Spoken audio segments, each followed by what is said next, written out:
tuan-tuan dan perempuan yang dirahmati Allah, kita telah pun mendengar berbagai-bagai olahan oleh Ustaz Azhar tadi. Tuan-tuan mungkin sudah pun faham, yang tak faham pun banyak juga. Persoalan sekarang ini, ramai orang beribadat, suka beribadat, tetapi masalahnya ramai yang tak suka betul ilmu. Syarahan macam ni ramai orang, tapi bila ada kelas pengajian tidak ramai orang. Itu masalah.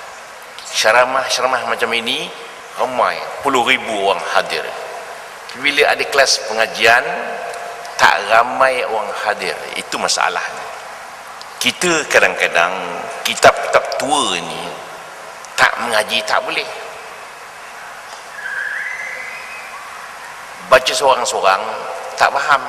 Baca diharamkan makan keladi. Oh, keladi haram pula. Rupanya keledai. Persoalannya sekarang, bila kita mengajar di masjid-masjid,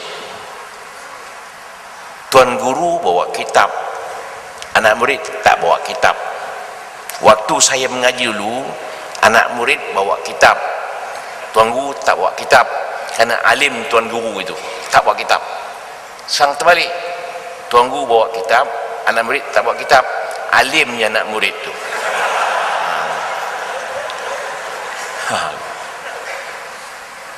Jadi sekarang kita ambil satu pendekatan baru. Mana-mana ada ustaz mengajar di masjid, kita pun bawa kitab sama. Itu kun aliman au muta'aliman. Jadilah kamu orang alim atau orang mengaji. Mengaji berkitab, au mustami'an atau mendengar aja. Faham? Bolehlah. Tak faham lah tu. Au muhibban atau sayangnya, tak datang-datang, suka aja. Au wala takun khamisan, jangan jadi orang kelima. Bila ada kelas berbulu je mata. Itu orang tak suka. Jadi kita ambil pendekatan yang kedua, mengaji. Pasal itu sebabnya kita kadang-kadang bila tak mengaji, semayang tidak khusyuk. Pasal hati kita berjalan. Waktu kita semayang, kita berhenti, hati kita berjalan, tak dapat konsentrate. Pasal ilmu tak cukup. Pasal hati ini bila kita berhenti, dia berjalan. Bila kita berjalan, dia berhenti.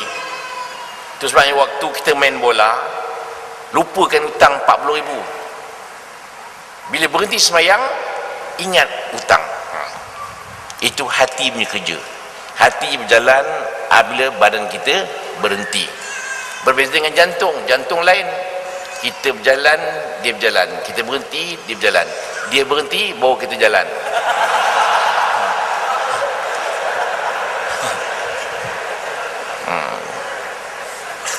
Walau bagaimanapun, manusia ini ada roh, ada kalbu, ada jiwa, ada sir.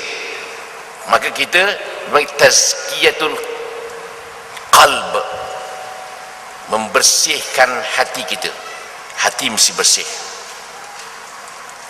Innallaha tayyibun la yaqbalu illa tayyiban. Sesungguhnya Allah Ta'ala itu baik, tidak menerima melainkan yang baik-baik. Maka yang pertama, tazkiyatun nafs, menyucikan jiwa kita. Jiwa mesti bersih.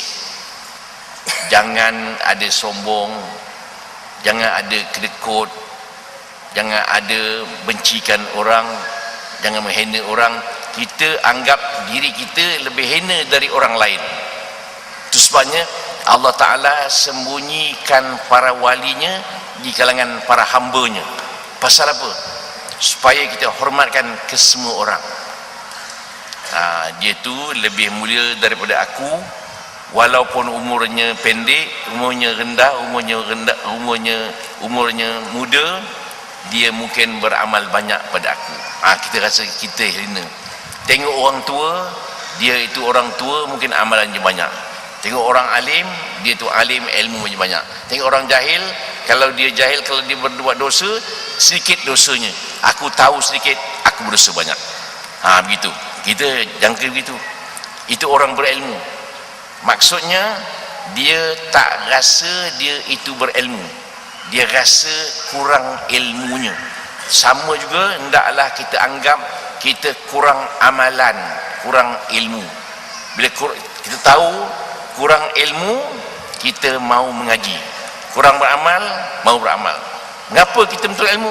Yang pertama, untuk menghilangkan kejahilan. Yang kedua, untuk beramal dengan ilmu itu. Yang ketiga, untuk menyampaikan kepada orang lain. Itu tugas. Kalau kita sudah tahu, kita beramal. Jangan kita dah tahu tidak beramal. Itu sebabnya Luqman berkata, la ya bunayya la tata'alam fima la ta'lam hatta ta'mala fima ta'lam.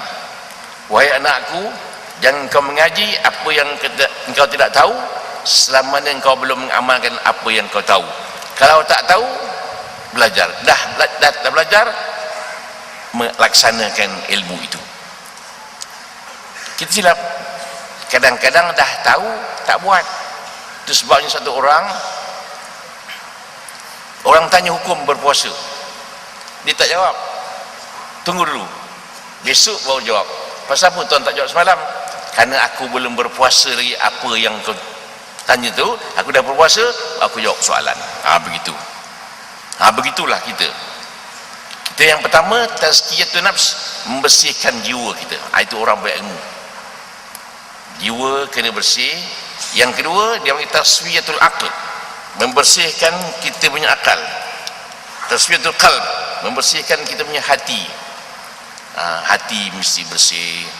Kadang-kadang itu sebabnya kita tengok dalam hadis kursi, sungguhnya Allah Ta'ala bencikan orang fasik, tetapi Allah benci melihat orang tua yang fasik.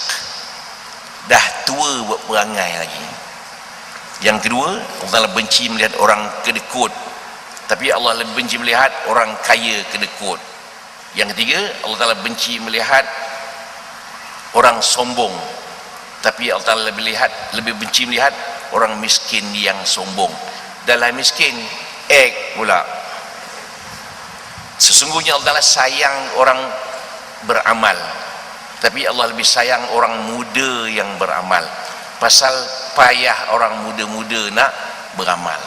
Sungguh Allah Ta'ala sayang orang pemurah, tapi Allah lebih sayang orang miskin yang pemurah. Miskin susah. Duit ada RM50 10 sen. Tong derma lalu. Nak boleh RM50 ke nak boleh RM50 ke? Nak boleh RM50, demam seminggu. Orang miskin, itu sebabnya yang pesan tuan-tuan, kita orang Malaysia ini nak sedekah slow sikit berbanding dengan Singapura. Sekali derma 100,000 200,000 tu biasa je, satu kali ceramah. Stadium di Singapura. Kita sekarang hari Jumaat tong lalu mengantuk pula. Itu masalah. Dia sayang duit dia. Sebenarnya nak cerita sikit, duit kita yang sebenar, duit yang derma tu duit kita. Yang disimpan dalam poket belum tahu lagi. Dalam poket ni boleh jadi pomen punya, boleh jadi klinik punya, yang mesti punya, waris punya. Kita punya mana? Yang sedekahkan itu kita punya. Kita beli metoka mahal-mahal, siapa punya? Nanti akan waris punya. Tak apa waris punya, bila kita mati nanti isteri kita kahwin lain. Kita tahu tak isteri kita kahwin? Tahu. Kita mati dalam kubur, dalam barzakh. Tiba-tiba orang kampung kita mati seorang lagi. Tengok macam orang kampung aku ni. Duduk mana? Duduk Masjid Al-Azim. Sama. Apa? Nak tanya sikit. Apa khabar orang rumah saya? Dah kahwin. Yang malang sekali, duit kita yang simpan, suami baru beli motor. Dia raut kat kubur kita. Tengok, ni kubur suami I lah ni. Baru tahu kita. Maka datang sedekah sekarang. Jangan tangguh-tangguh lagi.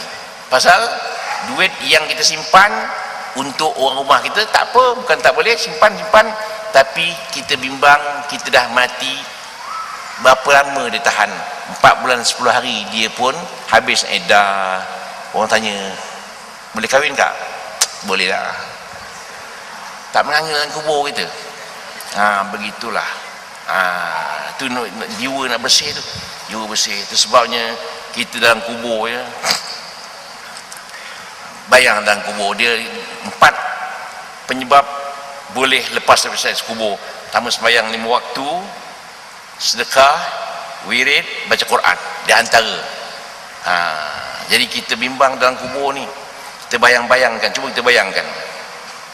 Gelap gelita dalam kubur, satu gelap, yang kedua malam gelap. Gelap, 2 kali gelap. Soalan mungkar nakir, amat menakutkan, amat mengejutkan, amat membimbangkan. Siapa berani agak-agak? Tetapi kalau dah cukup amalan, tak apa, matilah. Tapi kita bukan takut mati tu, bukan mati yang ditakutkan. Kita takut tak ada persiapan untuk mati itu. Kata Imam Ghazali, bukan mati yang ditakutkan. Yang ditakutkan ialah persiapan untuk mati itu tak cukup. Memang soalan kubur kan dah bocor, orang dah tahu. Soalan kubur bocor, orang tahu. Tapi tak boleh jawab. Pasal amalan kita, semayang kita di kepala, zakat kita belah kanan, puasa belah kiri, amalan-amalan yang lain di hujung kaki kita. Itu je.